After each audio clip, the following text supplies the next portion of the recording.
Hello friends, next part की starting में हम इनयांग और युनसो को साथ में डिनर करते हुए देखते हैं और वो बोलती है आज तुम जो भी मंगवाओगे मैं उसके लिए पे करूँगी। और युनसो कहता है ऐसा क्या अच्छा हुआ तुम्हारे साथ जो तुम ये कह रही हो। तो वो कहती है आज मैंने अपने एक्स की अच्छी बेइज्जती की। तो युनसो कहता है कौन सा एक्स। और तब उसे याद आ जाता है कि सच्ची में। वो कहती है हाँ मैंने तो उससे कहा कि अगर उसने मुझे कभी भी बात करने की कोशिश की तो मैं उसे मार दूंगी। और ये सुनकर युनसो शॉक बैठा होता है। नेक्स्ट सीन में युनसो से पूछता है कि तुमने उसे बताया कि तुम मैरिड हो। तो वह कहती है नहीं तो। और युनसो मन ही मन में खुश हो रहा होता है। फिर इनयांग को लेट हो रही होती है तो वो युनसो को कह के जाती है कि मैं डिशेस बाद में वॉश कर दूंगी। और युनसो कहता है तुम फिर ऐसा कर रही हो, कब तक मुझे यू डिशेस वॉश करनी पड़ेगी। और इनयांग उसे अपनी सेल्फी एज अ गिफ्ट भेज कर चली जाती है। युनसो सोचता है पता नहीं मैं कहाँ फंस गया। ऑफिस में इनयांग का कलीग उससे पूछता है कि तुम बिजी नहीं हो तो ऑफिस के वर्क के लिए मेरे साथ बाहर चलोगी। इनयांग बहुत ज़्यादा एक्साइटेड हो जाती है बिकॉज उसने कभी भी बाहर वर्क नहीं किया था। पर अगले ही पल में उसकी सारी उम्मीदें दफन हो जाती है क्योंकि वो दोनों चैन हुई के घर आए थे वर्क रिलेटेड काम करने।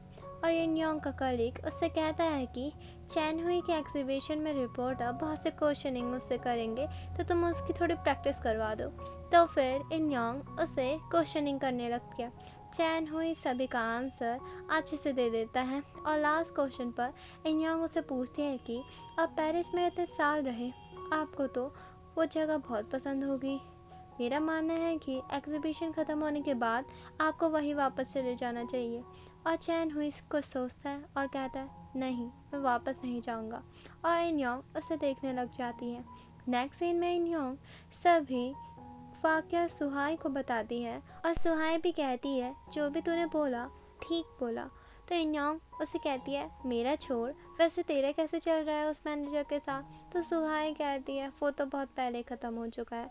इनयांग कहती है कैसे। तो वो कहती है कि हमेशा तो मुझे ही प्यार होता है पर वो प्यार सिर्फ मेरे साइड होता है। और वो बहुत ज़्यादा सैड हो जाती है। इनयांग उसे कहती भी है मैं हेल्प करूँ किसी को ढूंढने की। तो सुहाई कहती है नहीं नहीं मैं ठीक हूँ क्योंकि मुझे किसी और से प्यार हो चुका है। और उस कस्टमर के बारे में उसे बहुत ज़्यादा इंटरेस्ट ले लेके बताने लगती है। इनयांग उससे पूछती है कि तुझे उसमें क्या पसंद आ गया। तो सुहाई कहती है उसने इतने अच्छे से आइस टी का ऑर्डर किया कि उसी समय मुझे उससे फर्स्ट साइट लव हो गया। और इनयांग उसे हंसने लग जाती है कि ये हर किसी से प्यार कर लेती है। वहीं युनसो बुक पढ़ रहा होता है और परेशान होकर इनयांग से कहता है तुम कब तक वहाँ खड़ी रहोगी।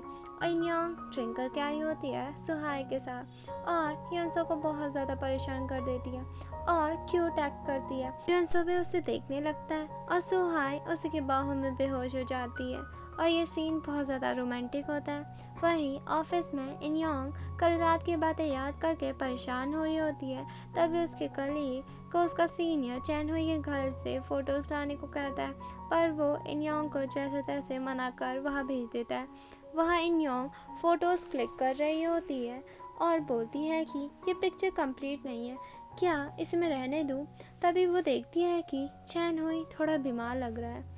तो वो उसे कहती है क्या तुम बीमार हो। तो वो कहता है हाँ मैं अपने पास्ट ईयर्स में भी ठीक नहीं था और ये सच है। मैं सोचता था कि मैं तुम्हारे बगैर ठीक रहूँगा पर मैं नहीं था। और उसे अपने सारे पास के लिए सॉरी मांगता है और कहता है बेशक तुम मुझे माफ़ मत करना पर प्लीज़ मुझसे नफ़रत मत करो। और इनयांग के आंखों में आंसू आने लगते हैं। वहीं युनसो डिशेस वॉश कर रहा होता है और कहता है कि अब तो मैं इनयांग से साफ बात कर लूँगा आज। और जैसे ही वो आती है वो कहता है अगली बार से तुम करोगे डिशेस वॉश। और वो हाँ कहकर अंदर चले जाती है और युनसो कहता है कि कुछ हुआ है क्या। वहीं इनयांग इन सभी बातों से बहुत ज़्यादा डिप्रेस होती है और युनसो भी उसे डिस्टर्ब नहीं करता और उसे उसी की पिक्चर भेज देता है जिससे इनयांग का मूड थोड़ा अच्छा हो जाता है और वह डोर खोल के उसी के सामने रोने लग जाती है। और युनसो भी उसे इस हालत में देखकर बहुत ज़्यादा उदास हो जाता है। और न पास ही में दिखाया जाता है कि चैन हुई को तब भी बुखार हो गया था और इन योंग उसके लिए वरी होती है और उसे पिल्स लाने को कहती है, पर उसने वो मना कर दिया था और वो उसके साथ हग करके सो गया था और वह इन योंग भी नॉर्मल हो जाती है। और बाद में ह्यून-सो अपना पास याद करता है जहाँ एक लड़का चैन से कहता है कि तुम उस लड़के के बदले स्कॉलरशिप के तहत अब्रॉड जा रहे हो और अपने गर्लफ्रेंड को भी छोड़ के जा रहे हो, क्या तुम्हें इन सभी बातों का रिग्रेट होगा? तो वो कहता है मुझे कभी भी रिग्रेट नहीं होगा। और ह्यून-सो यही पास्ट मेमोरीज को याद कर रहा होता है और ये सुनकर उसको बहुत ज़्यादा बुरा लगा होता है। नेक्स्ट मॉर्निंग इन योंग अपने वर्क में जारी होती है तो वो कहती है कल जो भी हुआ वो फिर कभी नहीं होगा और अगर मैं कभी भी इमोशनली अपनी भावनाओं में बह जाऊँ तो तुम मुझे किसी की भी कसम देना जिससे मैं अपने सेंसेस में आ जाऊँ। और ह्यून से कहता है सच्ची में ये मैं कर सकता हूँ ना? तो वो कहती है हाँ कर सकते हो, पर ह्यून से छेड़ते हुए कहता है कि अगर तुम कभी भी ऐसी सिचुएशन में फंसी तो तुम मुझे यूज़ कर सकती हो, आफ्टर ऑल हमने मैरिज कर लिया है। और वो बोलती है मैं बाद में सोचूंगी और सिपाही बोलकर वहाँ से चली जाती है।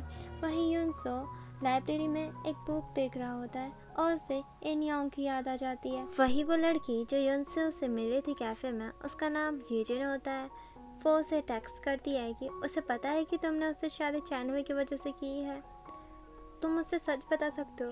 तो ह्यून-सो उसका कोई रिप्लाई नहीं करता। फिर ह्यून-सो सर्च करता है कि कोई लड़की जो कि अभी तक अपने एक्स के लिए फीलिंग रखती हो उसे उस चीज़ से कैसे छुटकारा दिलवाए। तो रिप्लाई आता है कि अगर तुम उससे रियल लव करोगे तो वो अपने एक्स की फीलिंग से छुटकारा पा लेगी। तो ये कहता है फीलिंग्स, मैं तो उसके लिए कोई फीलिंग्स नहीं रखता। तो वहाँ से रिप्लाई आता है कि तब तुम ये क्वेश्चन क्यों कर रहे हो? और वह सोचने लगता है जब तक मैं चैन हुई से अपना बदला नहीं ले लेता तब तक मैं कुछ नहीं कर सकता और इन योंग के लिए फीलिंग मैं कभी भी नहीं रखूँगा। वहीं इन योंग अपने कलीग के कहने पर चैन हुई के साथ लंच करती है और चैन हुई उसकी वहाँ बहुत ज़्यादा क्या करता है और कहता है कि तुम मुझे अनब्लॉक कर सकती हो, मुझे तुम्हें वर्क रिलेटेड काम भेजना था। और इन योंग भी बहुत ज़्यादा शर्मिंदा हो जाती है और कहती है ठीक है। और चैन हुई उससे साथ में पूछ लेता है कि आज तुम फ्री हो तो क्या तुम मेरे साथ डिनर कर सकती हो? और इन योंग उसे देखने लग जाती है। वही इन योंग ने फ्रिज में ह्यून-सो का बहुत सारा सामान रख दिया था और ह्यून-सो बहुत ज़्यादा खुश हो जाता है और तभी वेदर रिपोर्ट देखता है तो आज उसे मैं रेन बताई थी और वो इन योंग के लिए अम्ब्रेला लेकर उसके ऑफिस के नीचे पहुंच जाता है। तो इन योंग कहती है बारिश कहाँ हो रही है? तो ह्यून-सो कहता है मैंने तो देखा था, पता नहीं क्यों नहीं हुई। और फिर वो आपस में बात करने लग जाता है। तभी उसका कलीग भी वहाँ आ जाता है और इन योंग से कहता है कि ये कौन है, तुम्हारा फ्रेंड है? तो वो मना कर देती है और कहता है कि तुम्हारा बीएफ है क्या? तो वो तब भी मना कर देती है और जैसे बताने वाली होती है तभी वहाँ चैन हुई आ जाता है और इन योंग चैन हुई के सामने से चलाने के लिए कहती है कि ह्यून-सो है मेरा बॉयफ्रेंड। और चैन हुई का एक्सप्रेशन देखने लायक था, पर ह्यून-सो इन योंग की बेइज्जती कर देता है ये कहकर कि मैं तुम्हारा बीएफ थोड़ी ना हूँ। और घर आकर उसे बहुत सुनाती है इन योंग और कहती है कि जो भी तुमने ये मैस फैलाया है इसका सॉल्यूशन ढूंढ के दो। और वहाँ से गुस्सा में वो चली जाती है चैन हुई के साथ डिनर करने।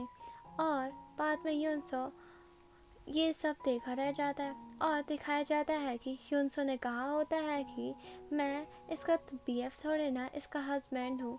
और दोनों को जैसे झटका लग जाता है और इन योंग उसे हाँ कर देती है कि हाँ ये मेरा हस्बैंड ही है, वो गलती से मेरे मुंह से निकल गया। और ह्यून-सो उन दोनों को हाउस वार्मिंग पार्टी के लिए भी इनवाइट कर लेता है।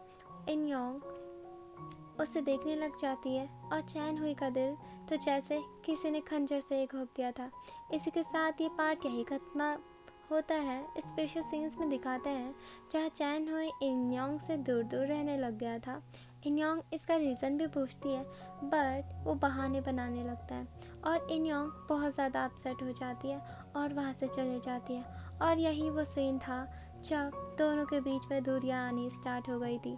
इसी के साथ ये पार्ट यही ख़त्म होता है।